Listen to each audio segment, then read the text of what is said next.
Well, hi folks. Sort of a rainy day on Vancouver Island today. Friday the 26th of June. Trust everybody is fine. Trust everybody is weeding through all the craziness that's going on. Keeping ahead of the Wuhan waltz. And as always, I'll put a couple of links in the description below, and some of the things we put down there are pretty crazy. And I imagine people would, when you look around today, and you wonder how people can do some of the things that they're doing. And that's what this book, I've mentioned it many times, Without Conscience by Dr. Hare. Dr. Hare is a professor of psychology at UBC, that's in Vancouver.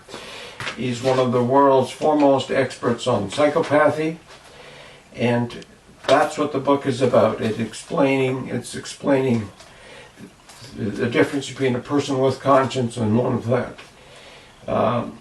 The psychopath really is wired differently, and they do things and it does not bother them a bit.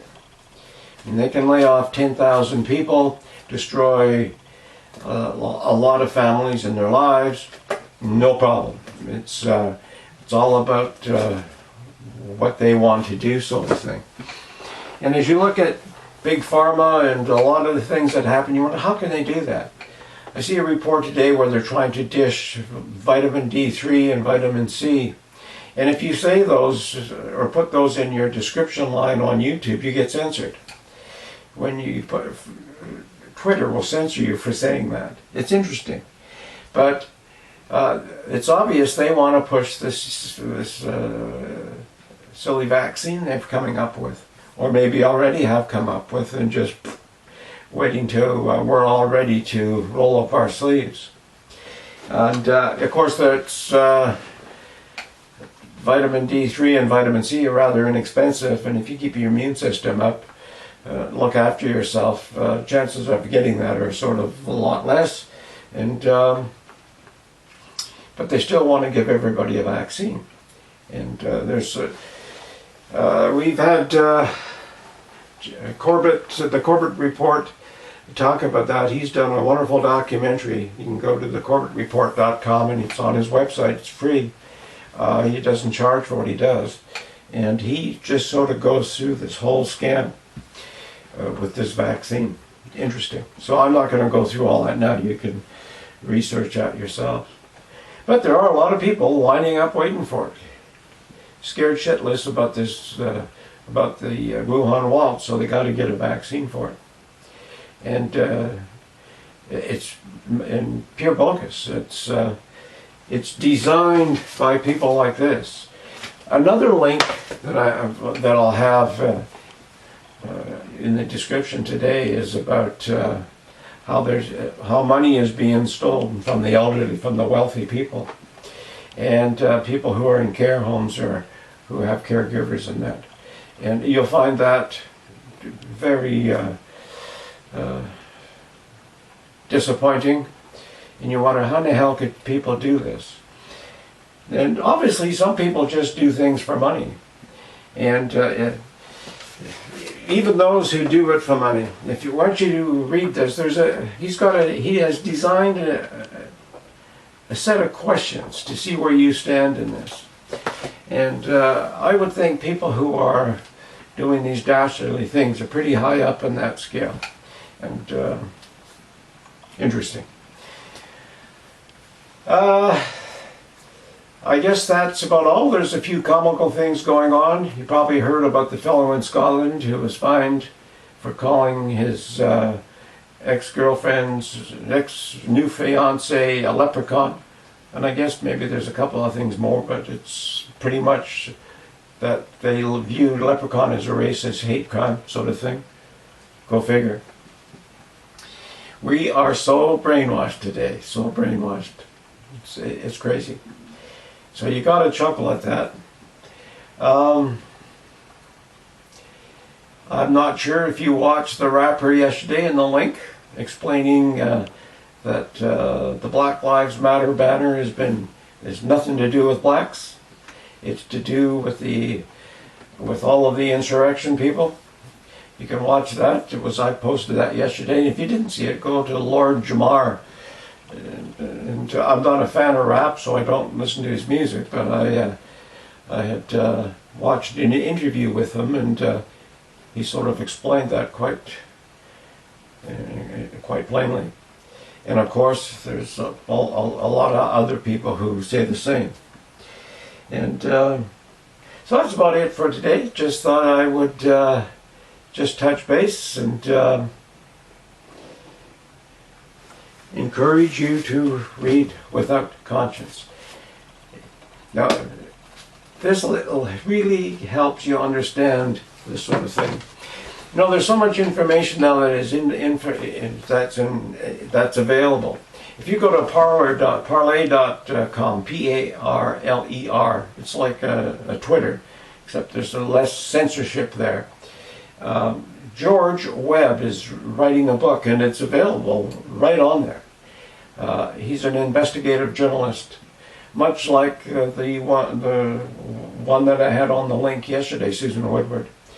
And he is, the book is overwhelming. If I hadn't been into this sort of thing since I was in grade 6, I would found all this dumped on me today, I would find it overwhelming. So take your time through this, but do pay attention. And like I say, and before you get into that, if you read this, it gives you an understanding of how some people can do things that you cannot imagine them doing. They're doing things that you find are beyond belief, so you don't believe it. You figure it's a conspiracy. And once you understand how some minds work, it helps you sort of stand back and take a look at things and say, well, maybe it's crazy, but yeah, this is silly. This is silly.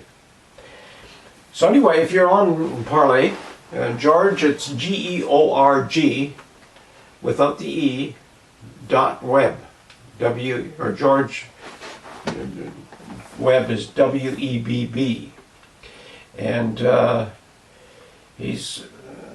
you'll be able to get his book right off there. He's not charging for it. He's going to put it on Kindle, he said in an interview yesterday, for $1. And Dr. Hiramoto is going to help him put it in a book form. They'll publish a hardback as well. But right now it's available, and this stuff blows you away. It totally blows you away. Yesterday I had an interview with Macduff, who is going through his father's journals. Now, his father's journals were from the time that he worked when John F. Kennedy was around. And as you know, John F. Kennedy made a speech about secret societies and how you should not have people in the shadows running a government. And he was referring to the U.S., the CIA, all what they call the shadow government. And Macduff's father was working to help break that. And Kennedy, days before Kennedy was assassinated, he made a public speech about that. Maybe it was a few weeks before. And interesting thing in these journals is Macduff's going through his father's journals. He recalls a time when I don't recall her name, but she was a CIA operative, and one of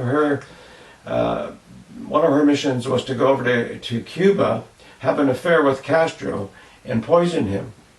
And she did that. She went to Cuba, and but sort of really was taken by Castro and didn't follow that through. She couldn't do that.